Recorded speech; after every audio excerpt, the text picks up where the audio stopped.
দীপ্ত, আমরা এখানে বাজি পোড়াচ্ছি, আনন্দ করছি, তুই এখানে দাঁড়িয়ে আছিস কেন? আমার কাছে বেশি বাজি নেই, তাই আমি দেখছি। আমার কাছে এই কটাই আছে। এই কটা শেষ হয়ে গেলে আমি আর আনন্দ করতে পারবো না, তাই আমি অল্প অল্প করে বাজি পোড়াচ্ছি। তোর নেই তো কি হয়েছে, আমার তো আছে। এনে ধর, এইগুলো তোর। সত্যি এইগুলো আমার?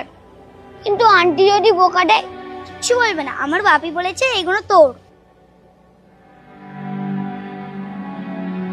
এখন এদের মধ্যে যে আনন্দটা আছে সেটা আমাদের মধ্যে নেই।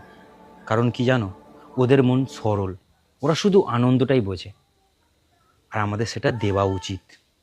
ভেবে দেখো, আমরাও একসময় ওদের মতো ছোট ছিলাম, এখন বড় হয়েছি, কিন্তু আমাদের সেই ছোটবেলার আনন্দ ওদের মধ্যে দিয়ে আমরা খুঁজে পাবো। বাঙালির উৎসব মানেই নিজে আনন্দ করো আর অপরকে আনন্দ করতে সাহায্য করো। আর সেই বাচ্চাদের মধ্যে তুমি দূরত্ব তৈরি করে দিচ্ছিলে। ওরা যখন বড় হবে, নিজেদের জীবনে ব্যস্ত হয়ে পড়বে, এমনিতেই ওদের মধ্যে দূরত্ব তৈরি হয়ে যাবে। কে কোথায় থাকবে ওরা নিজেরাও জানবে না, যেটা আমাদের বন্ধুত্বের মধ্যে তৈরি হয়ে গেছে। উৎসব মানে বাঙালিদের আনন্দ, ওদের আনন্দ করতে দাও। কিন্তু তুমি ওকে বোঝালে কিভাবে? আচ্ছা মামনি, আমি যদি তোমাকে বাজি কিনে না দিতাম তুমি কি করতে? তাহলে আমি মায়ের কাছ থেকে নিয়ে নিতাম। আর তোমার মা না যদি দিত কি করতে? তাহলে আমার অনেক বন্ধু আছে, আমি তাদের কাছ থেকে নিয়ে নিতাম।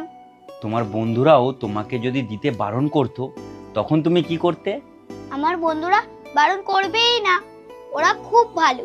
আমার বন্ধুরা যখন আমাকে হেল্প করবে, আমি তাদেরকেও হেল্প করব। তাহলে তোমার দীপ্ত দাদাও তো বন্ধু হয়, তুমি তাকে হেল্প করবে না? হ্যাঁ, হেল্প করব, কিন্তু কি করে?